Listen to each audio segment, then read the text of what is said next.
हर खबर आप तक सबसे पहले NS9 न्यूज पर। समाजवादी पार्टी के राष्ट्रीय अध्यक्ष अखिलेश यादव ने 5G सेवा की लॉन्चिंग को लेकर भाजपा पर बड़ा हमला बोला है।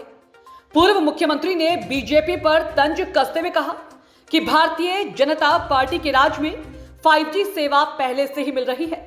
दरअसल शनिवार को प्रधानमंत्री द्वारा इंटरनेट देने वाली 5G सेवा की शुरुआत हुई। इसी को लेकर सपा प्रमुख अखिलेश यादव ने 5G के अर्थ भी समझा दिए हैं। यूपी के पूर्व मुख्यमंत्री ने ट्वीट के जरिए बीजेपी पर हमला बोलते हुए 5G सेवा का अर्थ समझाया है। उन्होंने कहा 5G का मतलब जी गरीबी, जी घोटाला, जी घपला, जी घालमेल, जी गोरख धंधा। प्रधानमंत्री मोदी ने शनिवार को नई दिल्ली में आयोजित इंडियन मोबाइल कांग्रेस 2022 IMC में देश के कुछ चुनिंदा शहरों में 5G इंटरनेट सेवाओं का उद्घाटन किया। अगले 2 साल में इस सेवा का विस्तार समूचे देश में किए जाने की योजना है। इस अवसर पर आयोजित कार्यक्रम को संबोधित करते हुए प्रधानमंत्री ने कहा 5G एक नए युग की शुरुआत का प्रतीक है और इससे बेशुमार अवसर पैदा होने की संभावना है। 5G को लेकर भारत के प्रयासों का एक और संदेश है, नया भारत। टेक्नोलॉजी का सिर्फ कंज्यूमर बनकर नहीं रहेगा, बल्कि भारत उस टेक्नोलॉजी के विकास में, उसके इम्प्लीमेंटेशन में बहुत बड़ी एक्टिव भूमिका निभाएगा। भविष्य की वायरलेस टेक्नोलॉजी को डिजाइन करने में, उससे जुड़ी मैन्युफैक्चरिंग में भारत की बड़ी भूमिका होगी। 2G, 3G, 4G के समय भारत टेक्नोलॉजी के लिए दूसरे देशों पर निर्भर रहा, लेकिन 5G के साथ भारत ने नया इतिहास रच दिया है।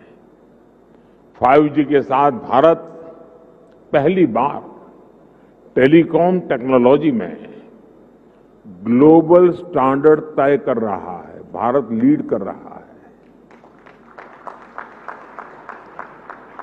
आज इंटरनेट का इस्तेमाल करने वाला हर व्यक्ति इस बात को समझ रहा है कि 5G इंटरनेट का पूरा आर्किटेक्चर बदल कर रख देगा। इसलिए भारत के युवाओं के लिए आज 5G बहुत बड़ी अपॉर्चुनिटी लेकर आया है। मुझे खुशी है कि विकसित भारत का संकल्प लेकर आगे बढ़ रहा हमारा देश दुनिया के अन्य देशों के साथ किस तरह कदम से कदम मिलाकर चल रहा है। ये भारत की बहुत बड़ी सफलता है। नमस्कार, मैं राज्य विद्युत परिषद प्राविधिक कर्मचारी संघ से पश्चिमांचल अध्यक्ष कवितेंद्र बच्चस। मैं राज्य विद्युत परिषद प्राविधिक कर्मचारी संघ के सभी सम्मानित सदस्यों को, सभी पदाधिकारीगणों को एवं ऊर्जा विभाग के समस्त कर्मचारियों को 2 अक्टूबर गांधी जयंती और लाल बहादुर शास्त्री की जयंती की बहुत बहुत शुभकामनाएं देता हूं। और अपनी तरफ से एक छोटा सा संदेश यह कहना चाहता हूं कि गांधी जी के जीवन के प्रेरित होकर के हमें अपने जीवन में आगे उसी तरह से कर्तव्य पालन करना चाहिए। अपने जीवन को उसी प्रकार से जीना चाहिए। अपने जीवन को जीने के लिए कुछ उद्देश्य हमारे होने चाहिए। जिस प्रकार से महापुरुषों ने अपने उद्देश्यों के लिए, अपने लक्ष्यों की प्राप्ति के लिए, अपने उद्देश्यों के लिए जीवन जिया तथा इस देश के लिए कुछ किया, देश के नागरिकों के लिए कुछ किया, उसी प्रकार से हम लोगों को भी अपना एक उद्देश्य बनाना चाहिए और उद्देश्य के प्राप्ति के लिए ही अपना जीवन जीना चाहिए। एक बार फिर सभी को लाल बहादुर शास्त्री और गांधी जयंती की बहुत बहुत शुभकामनाएं।